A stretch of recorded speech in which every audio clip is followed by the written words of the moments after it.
Alô, alô, alô, ouvintes! Hoje nós vamos continuar estudando sobre a crise de 1929, episódio 3. Já é o terceiro. Como nós já vimos nos episódios 1 e 2 nesse mesmo canal, Estados Unidos, que era o país mais rico do mundo, entrou em crise a partir de 1929. Produziu mercadorias demais, sobrou, deu prejuízo, faliu lá um monte de empresa, né? E aí entrou em crise. E Estados Unidos em crise diminuiu muito, né, a compra de mercadorias de outros países, né? E também paravam de fazer empréstimo em dinheiro. Não é questão em crise vai emprestar dinheiro, não. Eles não só não faziam mais empréstimo, como eles estavam cobrando os empréstimos já tinham sido feitos, né? Aí os outros países do mundo, né, diminuindo suas vendas de mercadorias para Estados Unidos, que era o principal comprador, e também sem receber mais empréstimos para manter as suas contas em dia, também entraram em crise, e a crise se espalhou pelo mundo. Nós vamos ver esse assunto hoje, né, numa apresentação feita pelos estudantes Lucas Martins e Evnes, né, e Rayane. E também, no final, vamos ouvir uma poesia sobre o assunto. Poesia de história. Tem poesia de história, criada pela famosa poetisa Jaqueline Damascena, ok? Não percam, hein?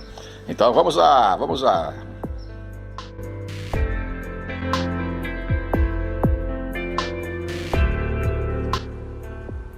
A crise de 1929. Episódio 3.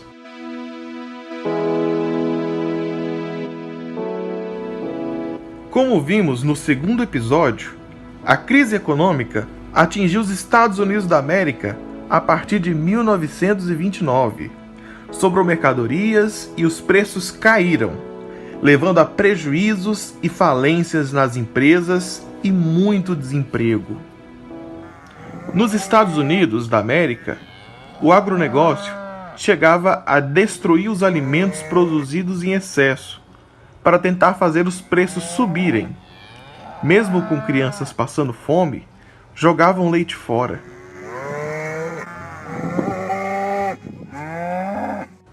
Matavam os porcos sobrando e os queimavam. Parecia um paradoxo. Destruíam comida enquanto o povo passava fome. Mas isso estava de acordo com o princípio do capitalismo. Nele, não se produz alimentos para sustentar o povo. Se produz para ganhar dinheiro, lucro. Não se cria escolas particulares com o objetivo de desenvolver a educação formal do povo. Se cria para ter lucro. Não se cria hospitais privados para promover a saúde. Se cria pensando em lucro.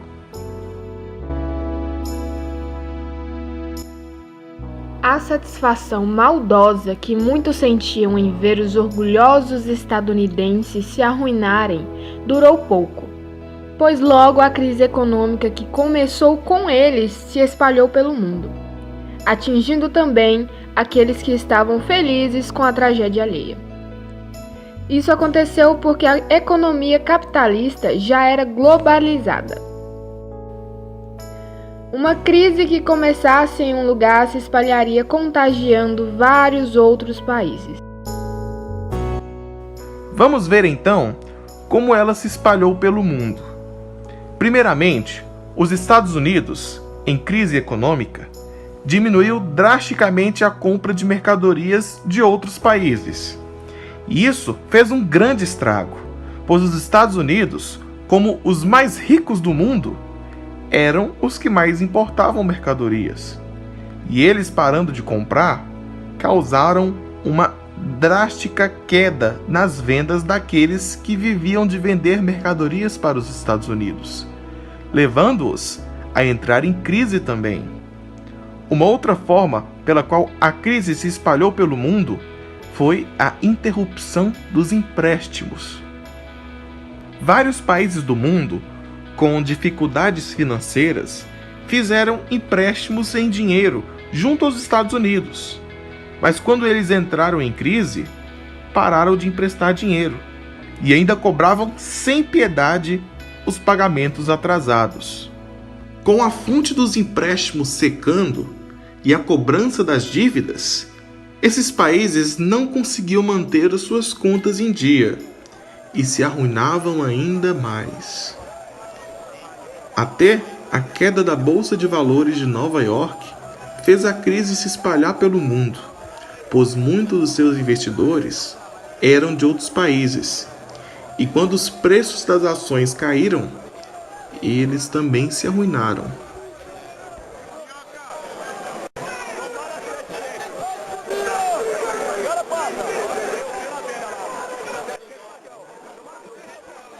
Então, a crise de 1929, que começou nos Estados Unidos, se espalhou pelo mundo.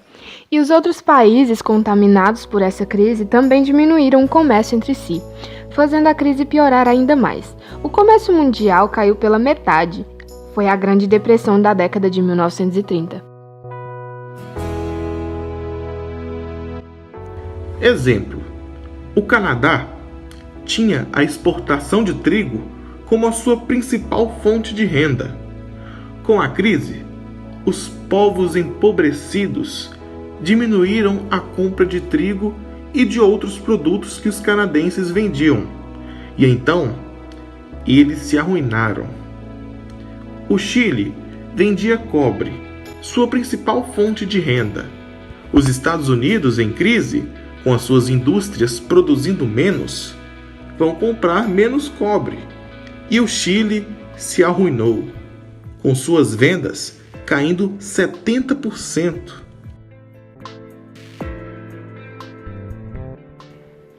Nos Estados Unidos, era moda as mulheres usarem meias de seda.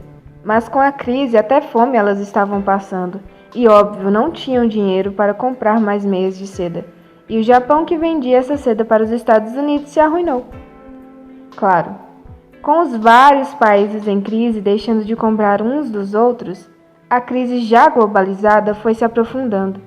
A Alemanha chegou a ter taxa de desemprego de 40%.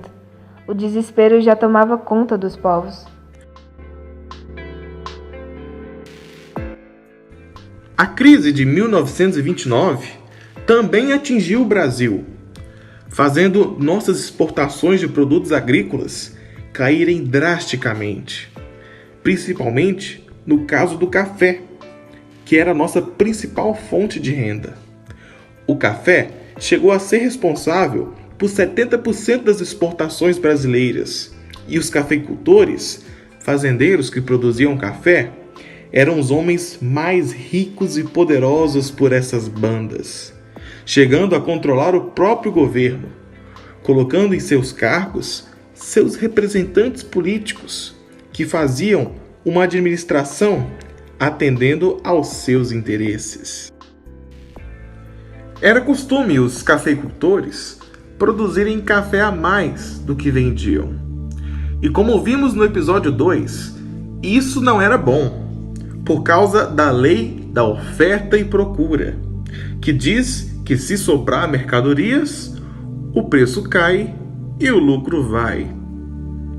Mas essa lei não funcionava no caso do café. Jeitinho brasileiro, entende? Já que os governantes brasileiros eram eles próprios fazendeiros e defendiam os interesses do agronegócio, providenciaram uma saída para evitar a queda do preço.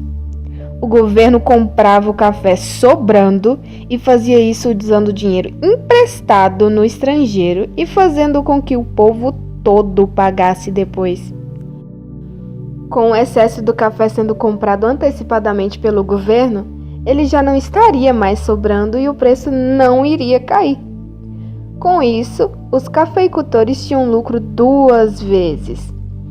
Com a venda normal do café que não baixava o preço e com o café que estava sobrando e que o governo comprava só para ajudar. Que governo bonzinho, não? Sim, bonzinho, mas só para os fazendeiros, já para o povo em geral. Essa ajuda fazia com que os cafeicultores ficassem mal acostumados e a quantidade de café sobrando aumentava cada vez mais, porque eles confiavam que os governantes bonzinhos iriam salvá-los no final. Em 1929, o Brasil ainda estava tentando vender a safra de 1927. A safra de 1928 estava toda estocada e já não sabiam como iriam estocar a safra recorde de 1929. Sim, a cada ano aumentavam a quantidade de café produzido. Os cafeicultores, em pânico, queriam que o governo brasileiro os ajudasse, mas os costumeiros empréstimos nos Estados Unidos para fazer isso já não eram mais possíveis. Lembram que com a crise os Estados Unidos já não estavam mais emprestando dinheiro? Então o governo brasileiro não pôde salvar os cafeicultores. Todo aquele café deu gasto para ser produzido e não conseguiam vendê-lo. Prejuízos e falências se espalharam entre os cafeicultores e empresários ligados ao setor. Não tinham dinheiro nem para pagar os custos das estocagens, e então eram obrigados a destruir a produção.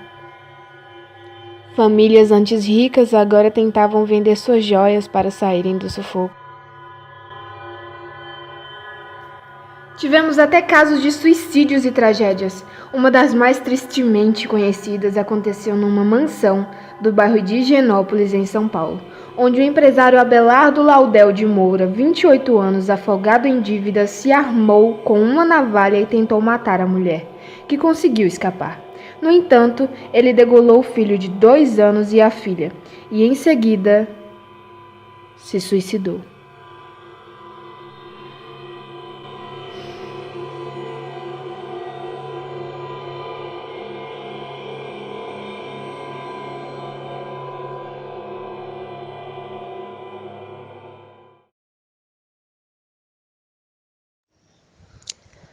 A Grande Depressão. A crise de 1929 levou à Grande Depressão, arruinou muitos países, desempregando a população. O desastre americano não ficou só por ali, expandiu-se por todo o mundo e o pior estava por vir. Com a crise econômica, os Estados Unidos foram parando de comprar, e assim os outros países deixaram de exportar. E com tanta dificuldade, os empréstimos eram a solução. Mas devido ao ocorrido, o mesmo teve interrupção. Ah, pobre Brasil, também foi atingido. Diminuindo as exportações, saiu muito combalido. Era o precioso café, nossa maior fonte de renda.